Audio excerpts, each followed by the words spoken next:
السلام علیکم دوستوں، میں نے آپ سے اپنے آخری ویڈیو میں انقلاب کی بات کی تھی۔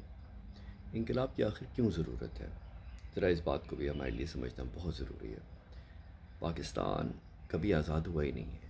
نہ صرف پاکستان، انڈیا، نائجیریا، یہ جتنی بھی کالونیز تھیں نا انگریز کی، کوئی بھی آزاد نہیں ہوئی ہے۔ اس کی وجہ کیا ہے؟ ان میں سے کسی بھی کالونی نے کوئی لڑائی جھگڑا کر کے آزادی حاصل نہیں کی۔ انگریز نے ایک پلیٹ میں رکھ کے ان کو آزادی دی۔ 1947 میں جب پاکستان آزاد ہوا یا انڈیا آزاد ہوا تو انگریز سے آپ نے کوئی جدوجہد نہیں کی تھی، ان کی مرضی تھی۔ اگر وہ چاہتے تو وہ 200 سال اور آپ پہ حکومت کر سکتے تھے۔ انہوں نے آپ کو کیوں چھوڑا؟ کیونکہ انگلینڈ کے اوپر جرمنی نے جب جنگ کی تھی تو مینچسٹر، برمنگھم، لندن پہ جب بم گرے تو انہوں نے کہا یار ہم پاگل ہیں جو ہم ان کالونیز کو سنبھالیں، پہاڑ میں جانے، ہمیں نہیں چاہیے کوئی کالونی۔ یہاں سے بات شروع ہوئی ہے، ٹھیک۔ لیکن انہوں نے اتنے آرام سے ان کالونیز کو آزاد نہیں کیا۔ آپ نے سنا ہوگا لفظ کامن ویلتھ۔ کامن ویلتھ کیا ہے؟ کامن ویلتھ یعنی مشترکہ دولت۔ ان ملکوں کو کامن ویلتھ کہا جاتا ہے، پاکستان کو اور انڈیا کو، نائجیریا، کینیا وغیرہ کو۔ ذرا سوچیے اس کے بارے میں۔ کامن ویلتھ سے مراد یہ ہے کہ انگلینڈ نے ہمارا پیچھا چھوڑا ہی نہیں۔ یہ انگلینڈ بڑی، سبحان اللہ، میں وہ لفظ استعمال نہیں کرنا چاہتا، بڑی وہ ڈیش ڈیش چیز ہے۔ امریکنز نے ان کو نکالا تھا، ٹھیک ہے۔ 16ویں صدی میں امریکنز نے لڑ مر کر کے ان کو نکالا تھا، اور اسی لیے امریکہ ایک انڈیپینڈنٹ ملک ہے۔ امریکہ کی پالیسی جو ہے وہ انگلینڈ پہ ڈپینڈ نہیں کرتی۔ کینیڈا کی کرتی ہے کسی حد تک، آسٹریلیا اور نیوزی لینڈ کی کرتی ہے، امریکہ کی نہیں کرتی۔ بہرحال جو انگلینڈ نے آپ کو آزادی دی، وہ مزے کی آزادی کیوں دی؟ انہوں نے آپ کو کچھ شرطوں پہ آزادی دی۔ اپنا ججوں کا سسٹم انہوں نے لگایا، اپنی فوج کا سسٹم لگایا، اپنے حکومت کے افسروں کا سسٹم لگایا۔ تو پاکستان اور انڈیا اور نائجیریا میں جو جج بیٹھتے ہیں نا، وہ ایک ٹوپی پہنتے ہیں، ان کے ہاتھ میں ایک ہتھوڑی ہوتی ہے، وہ آرڈر آرڈر آرڈر انگریزی میں کہتے ہیں۔ تو یہ کوئی اسلامی نظام تو نہیں ہے آپ کا عدل کا، نہ یہ ہندو نظام ہے، نہ یہ کرسچن نظام ہے، یہ ایک برٹش نظام تھا۔ اسی طریقے سے بیوروکریسی میں آپ کے گریڈز ہیں، 17، 18، 19، 20، 21، 22۔ فوج کے اندر آپ کا کپتان، میجر، یہ سب لوگ ہیں۔ اگر آپ اسلامی آرمی دیکھیں تو اسلامی آرمی میں تو آپ لوگوں کو لڑنے کی تنخواہ نہیں دیتے تھے، ان کو آپ کہتے تھے مال غنیمت لے کر آؤ، کچھ عود رکھو تو کچھ جو ہے وہ بیت المال میں ڈالو، رائٹ؟ تو یہ کانسیپٹ ہی برٹش ہے، جو ہماری آرمی کا ہے، جو ہماری بیوروکریسی کا ہے، اور سیاست کا جو پورا سسٹم ڈیموکریسی کا ہے، یہ بھی انگریزوں کا سسٹم ہے، ٹھیک ہے۔ میں یہ نہیں کہہ رہا کہ یہ سسٹم غلط ہے یا صحیح ہے، میں تو آپ کو صرف یہ بتا رہا ہوں کہ یہ نظام انگریز کا ہے جو پاکستان میں چل رہا ہے، اور یہ انگریز کے غلام اس نظام کو چلا رہے ہیں۔ تو آپ کے جج، آپ کی فوج، آپ کی بیوروکریسی، ایون آپ کے سیاستدان انگریز کے غلام ہیں۔ اس بات کو آپ اچھی طرح سے کان صاف کر کے نا، یوں کر کے زور سے اپنی کان صاف کر کے آپ سمجھ لیجئے اس بات کو۔ اگلی بات پہ آتے ہیں۔ اگر یہ نظام چلنا ہے تو کیسے چلنا ہے؟ انگریز یہی نظام کو امپروو کر کے اپنے ملکوں میں، کینیڈا میں، یو کے میں، نیوزی لینڈ میں، آسٹریلیا میں چلاتا ہے، اور ان ملکوں میں یہ پرابلمز نہیں ہیں جو ہمارے پاس ہیں۔ وجہ کیا ہے؟ انہوں نے سسٹم کو امپروو کیا، نمبر 1۔ نمبر 2، اس سسٹم کو سفید فام انسان چلاتا ہے، ہم نہیں چلاتے۔ لہٰذا اگر یہ سسٹم واقعی میں چلانا ہے تو اس کے 2 طریقے ہیں میرے حساب سے۔ نمبر 1، یا تو گورا بھائی کو لائیں، گورا بھائی سے کہیں یار تیری گاڑی ہے تو ہی چلا، ٹھیک ہے؟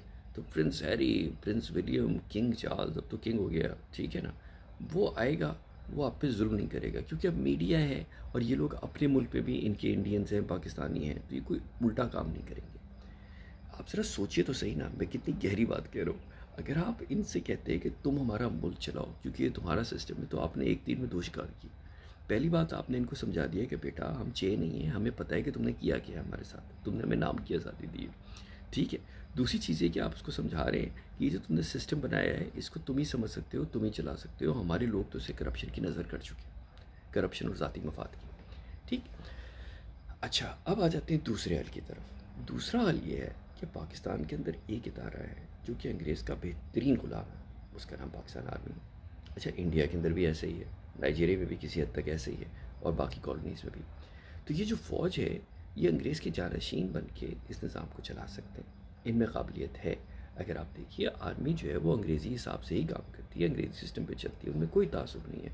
آپ شیعہ ہو، سنی ہو، احمدی ہوں، عیسائی ہو، ہندو ہو، آرمی آپ کے ساتھ برابری کا سلوک کرتی ہے. تو آرمی انگریز کی سوچ سے قریب ترین چل رہی ہے. میں اسلام مسلمان یہ ساری کہانی کی باتیں نہیں کر رہا، میں آپ سے پریکٹیکل بات کر رہا ہوں. ٹھیک ہے. اور آرمی کے ایک میرے بڑے عزیز دوست ایک جنرل ہیں، ان کا نام میں نہیں لوں گا، انہوں نے مجھے یہی کہا تھا کہ جب انگریز گئے تو کتابیں چھوڑ کے گئے ہماری فوج کے لیے، بیوروکریسی، جوڈیشری، سب کے لیے. ہم نے ان کتابوں پر عمل کیا، باقیوں نے نہیں کیا. تو بھائی صاحب آپ نے قرآن اور حدیث کو تو اس قابل سمجھا نہیں کہ آپ اس پہ عمل کریں. چلو اللہ کا لاکھ لاکھ شکر ہے کہ آپ نے انگریز کی ان کتابوں پہ عمل کیا.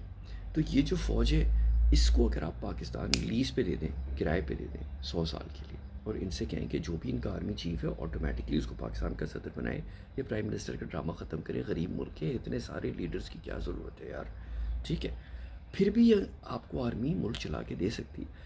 ان سے کہیں کہ کسی حکومت کے ادارے میں، چاہے وہ جوڈیشری ہو، چاہے وہ بیوروکریسی ہو، چاہے وہ پولیس ہو، کہیں بھی یہ اپنے سسٹم کے ذریعے لوگ لائیں. تو لوگ پہلے ان کے سسٹم میں بھرتی ہوں، جیسے سنگاپور اور باقی ملکوں میں ہوتا ہے نا کہ آپ کے لیے مینڈیٹری ہے، آپ کو آرمی میں سرو کرنا ضروری ہے، اور اس کے بعد وہ ان حکومت کے اداروں میں. ایسے بھی یہ سسٹم چل سکتا ہے. دوسرا حل. تیسرا سب سے مزے کا حل. ہمارے یہاں لوگ بڑی اسلامی نظام کی باتیں کرتے ہیں. میں آپ کو اسلامی نظام کا حل بھی بتا دیتا ہوں. جس طرح سے میں نے آپ سے کہا کہ یہ نظام انگریز کا ہے، انگریز سے اچھا چلا سکتا ہے، اسی طریقے سے اسلامی نظام وہ چلا سکتا ہے جس کے دل میں خوف خدا ہو. اس کی لمبی داڑھی ہو یا نہ ہو، مولانا ڈیزل جیسا دکھتا ہو یا نہیں دکھتا ہو. ٹھیک ہے. جس میں خوف خدا ہوگا وہ اسلامی نظام چلا سکتا ہے. وہ لوگ آپ کو ملیں گے پاکستان میں. کہاں ملیں گے؟ آپ پاکستان میں لگا لیں لگ بھگ 10 لاکھ مسجدیں ہوں گی. فجر کی نماز پہ صرف 5 لوگ ہوتے ہیں اسی مسجد میں، جبکہ جمعے پہ وہاں 1000 لوگ ہوتے ہیں. چلو 5 فجر کے نمازی لگا لو، 10 لاکھ مسجدیں، 50 لاکھ نمازی. ان 50 لاکھ نمازیوں کو جمع کریں، ان کے بیچ میں الیکشن کرا دیں. یہ لوگ جو کہ صبح 4:30 5 بجے سردی گرمی برف بارش میں اللہ کے آگے اپنا متھا ٹیک کر کے بیٹھے ہوتے ہیں. ٹھیک ہے نا. یہ لوگ لمبی لمبی صورتوں والی نمازیں جب پڑھ رہے ہوتے ہیں، جب ان کے آگے امام پڑھا رہا ہوتا ہے اور ان کی ٹانگیں کانپ رہی ہوتی ہیں، ان کو اس وقت نہ بینٹلے چاہیے، نہ BMW، نہ رولز روئس، نہ بینک اکاؤنٹ، نہ سوئس، کچھ نہیں چاہیے. ان کو اس وقت اللہ کی خوشنودی چاہیے. جو لوگ سال میں سے آدھے دن بھی، 100 کہہ لو 200 دن بھی فجر کی نماز باقاعدگی سے پڑھتے ہیں، ان کا الیکشن کرا لو. ان کی ایک لسٹ بنا لو، نمبر 1، نمبر 2، نمبر 3، ان کو خلیفہ کہہ دو، جو مرضی آئے کہہ دو. ٹھیک ہے. 100 لوگوں کی لسٹ بنا لو، ایک مر جائے اگلے کو لے آؤ. اور ان کے لیے کچھ اصول بنا دو کہ ان کو حکومت کو سیکیورٹی نہیں دے گی. علی اور عمر رضی اللہ تعالیٰ عنہ، عثمان، ابو بکر، ان ساروں کو بھی تو سیکیورٹی نہیں دی گئی تھی.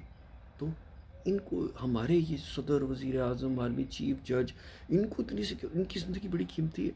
ایک عام پاکستانی کو جو بیچارہ سیلاب میں اس کی پوری فیملی بہ گئی اور اس کا مویشی بہ گئے، اس کی کوئی سیکیورٹی کی ضرورت نہیں ہے. سیکیورٹی کی ضرورت ان کو ہے. تو ہم ان کے کتے، ہم ان کے غلام ہیں. بات تو ساری یہی ہے نا. ٹھیک ہے. تو یہ جو لوگ خوف خدا کرنے والے ہیں ان کو اس نظام کا حصہ نہیں بناؤ، ان کو اسلامی نظام میں ڈال دو کہ چلو جی اب تم ہی ہو. آپ کو میں ایک چھوٹی مثال دیتا ہوں. افغانستان دیکھ لیں. جاہل ملک ہے، ان پڑھ ملک ہے، نہ ان کی کوئی نیوکلیئر آرمی ہے، نہ ان کے پاس اتنے پڑھے لکھے CSS آفیسر ہیں جنہوں نے کتنے امتحان دیے ہوتے ہیں. ہاں جی. کچھ بھی نہیں ہے ان کے پاس. نہ اتنے عالم اور فاضل زرداری یونیورسٹی والے اور شریف برادران والے چوروں کے ڈاکوؤں کے پاپ سیاستدان ہیں. 2 سپر پاورز کو تو بھگا چکے ہیں، رشیا کو بھی اور امریکہ کو بھی، اور دونوں نے ان کی ٹرمز پہ ان سے نیگوشیٹ کیا. تو ہمیں کچھ سیکھنا چاہیے ان سے. انہوں نے اسلامی نظام کو سمجھ پہ اس پہ کام کیا. ٹھیک ہے وہ عورتوں کو ان کو حقوق نہیں دیتے، ٹھیک ہے وہ LGBTQ کمیونٹی کے ساتھ غلط کرتے ہیں، لیکن میں ایک سمپل بات بتا رہا ہوں کہ ہر نظام میں اچھائیاں اور برائیاں ہوتی ہیں. برٹش نظام کی اچھائیاں اگر برٹش لوگ چلائیں، اسلامی نظام کی اچھائیاں اگر اسلامی لوگ چلائیں. اگر ایسے چور اچکے شیطان لوگ چلائیں گے تو وہ کسی بھی نظام کی، ایکسکیوز مائی فرینچ، ماں بہن ہی کریں گے. ٹھیک ہے. تو میں چاہتا ہوں اس چھوٹے سے ویڈیو پہ آپ غور کریں، اس کو شیئر کریں. میں تو کہتا ہوں پاکستان کو فوراً سے بیشتر انقلاب کی ضرورت ہے. اگر عمران خان صاحب واقعی میں پاکستان سے محبت کرتے ہیں، وہ بھی نہیں انگریزوں کے غلام نہیں ہیں، جو کہ مجھے لگتا ہے کہ وہ بھی ہیں. اسی لیے وہ بار بار کہتے ہیں جوڈیشری جوڈیشری. جس جوڈیشری نے ان کو رات کے 12 بجے نکالا، ان کے شہباز گل کے اوپر بہت زیادہ ظلم کیا، یہ اسی جوڈیشری کا ساتھ دیتے ہیں. ایک بار ان کو تھوڑی سی عقل آئی تھی جب انہوں نے کہا تھا کہ پاکستان میں بکری چور جیل میں ہے اور جو پورا ملک آ کے بیٹھا ہوا ہے وہ تو نیشنل اسمبلی میں. پھر وہ عقل واپس میں ان کی سافٹ ویئر ریسیٹ ہو گئی نا خان صاحب کی. ان کو سمجھ آ گئی کہ جی مالک تو کوئین اور کنگ ہے. تو پھر آپ یا تو اس مالک کے پیچھے چلیں، اس مالک سے سیدھی بات کریں کہ بھائی اپنا گھوڑا بھیج، ہمیں سیدھا کر. ٹھیک ہے. یا فوج کو لائیں یا اسلامی نظام لائیں. اور کون سا حل ہے آپ کے پاس؟ بات کیجیے. اللہ حافظ.